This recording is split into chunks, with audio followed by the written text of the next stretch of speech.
You really want me on the team. What's your approach to recruit me? You want first place, come play with me. You want second place, go somewhere else.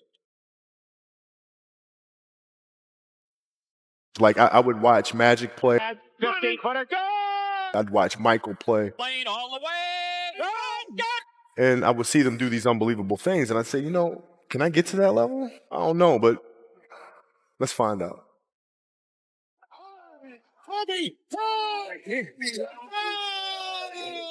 Just win the game! That's why he's the best player in the game.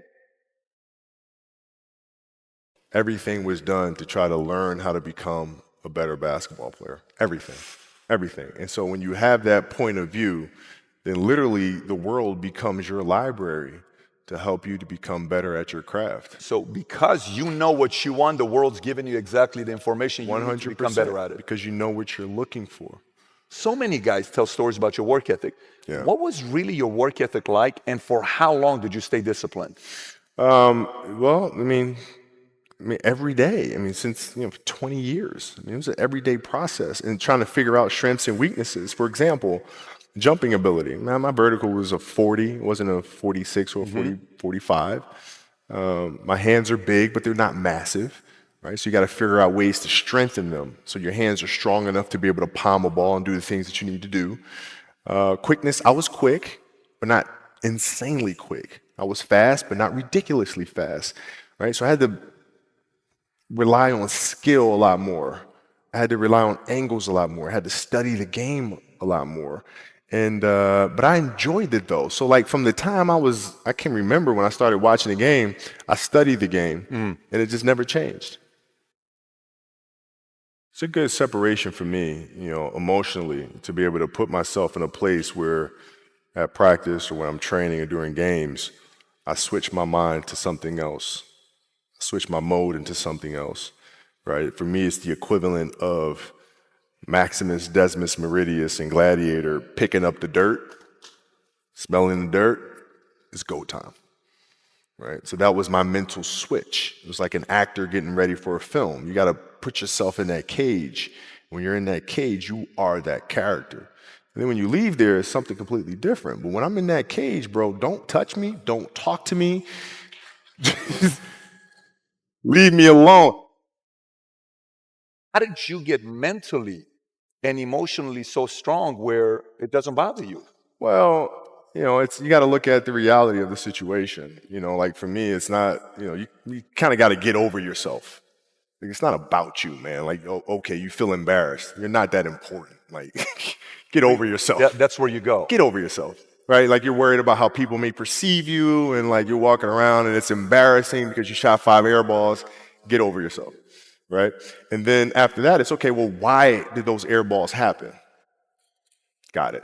High school, year before, we played 35 games, max, right? Week in between, spaced out, plenty of time to rest. In the NBA, it's back to back to back to back to back to back to back. I didn't have the legs. So you look at the shot, every shot was online. Every shot was online, but every shot was short, right? I got to get stronger. I got to train differently. The weight training program that I'm doing, I got to tailor it for an 82-game season so that when the playoffs come around, my legs are stronger and that ball gets there. So I look at it with rationale and say, okay, well, the reason why I shot air balls is because my legs aren't there. I go, well, next year they'll be there. That was it. Done. Were there some names that you looked at and says, these 3 guys are as crazy as I am? At the time, I deal with what I've referred to as Goat Mountain. I went to Goat Mountain, and I talked to Magic, Michael, Bird, Keem Olajuwon, Jerry West, Oscar Robinson, Bill Russell. So I would talk to them. What did you do?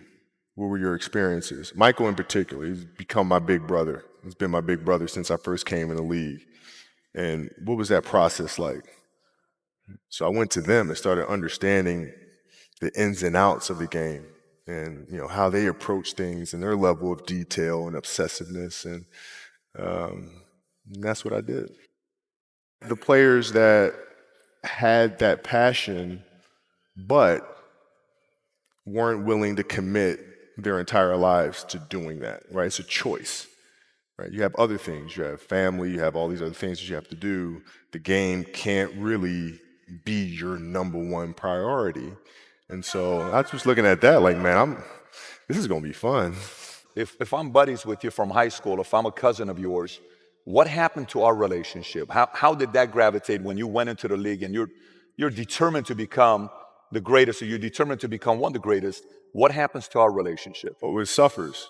It does suffer. Oh, yeah. Okay. Yeah. And Because you understood that. You were okay yeah. with that. Well, yeah. And the people that love you, like friends and family, like they know that about you. Got it. So they let you be you. And when you reconvene, you pick back up where you left off. But make no mistake about it, everything in between is lost, right? So those long-term relationships, the commitment of time of, taking vacation. Like I see a lot of players take vacations with other players that are close friends. And we'll just take vacations just to take vacations, or just hang out just to hang out. Like I never did that. But it was a Why not choice. though? Why didn't you do that? Well, because when I retire, I didn't want to have to say, I wish I would have done more. I don't want that. I don't want that. You got a lot of people paying their hard-earned money to come watch you perform. Perform. It's your job to be in shape. It's your job to be strong enough to perform at that level every single night. And as a competitor, I'm not ducking shit. Like it's not, oh my God, my back hurts, I'm sore. We got to play Vince Carter and Toronto Raptors tonight.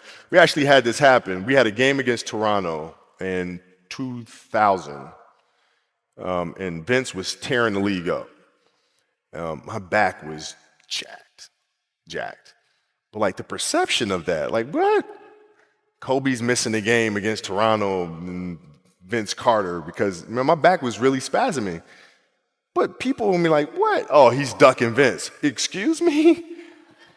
No, I don't think so. So I would be in the layup line like, okay, there's a lot of days where you can rest and recover. Today ain't one of them. Your back can bother you any other day. That shit ain't bothering me today. Wow. He gonna have to see me today. Yeah. Oh man. Yeah. If you're looking at a big investments you got to make, what is the decision-making process there? Do you call? Is there first you do your own research? You take this much time. You call an advisor. Is there a system you follow? It's pretty simple for me. It's do you understand the business? Is it a business that you can help in some form or fashion? What are the barriers of entry to that business? And then the entrepreneurs themselves, the company itself, right? Do they have a culture that you believe is sustainable? Are these leaders people that you believe in? Are they people that are obsessives? And in turn, have they created a culture of obsessiveness? So I tend to look at those 4 factors, and that's it. That's all. That's big right there, by the way. I don't know if you guys caught that right there. That's pretty massive right there. Same determination. What's your current work schedule look like today? It's different because I personally am not writing every word of the novels. I am not animating the films. What I have to do now is make sure that the people that we bring in, these obsessives that we bring in, are challenging themselves to do the best job that they think they can do. That's what I'm there for, is for them to constantly look in the mirror and self-assess and challenge themselves. If we have a project and you're saying, okay, I can do that, that's not the project we want. The projects that say, I don't know if I can animate that. I don't know how to write that story. I don't know how to do that. Those are the things we want, because through that curiosity, you'll reach a level that you didn't think was possible. And so running the studio, that's what I'm doing. You're playing against the Golden State Warriors. Score is 107-109. You guys are close to getting into the playoffs. You know exactly what happens in the game. You go up, you're about to take your shot, and then all of a sudden, boom, Achilles happens, right? He went and hit the free throws, and then you walked off the stage. Yeah. And you got the surgery done. When I went in the trainer's room, my kids are in there, and they're looking at you and stuff, and I'm looking at them, and I'm like, it's all right. Dad's gonna be all right. It'll be fine. It'll be all right. It'll be all right. It'll be all right. As a parent, you gotta set the example. You gotta set the example. This is another obstacle. This obstacle cannot define me. It's not going to cripple me. It's not going to be responsible for me stepping away for the game that I love. I'm going to step away on my own terms. And that's when the decision was made that, you know what? I'm doing it. I'm doing it. You're a freaking beast, Scott. Man.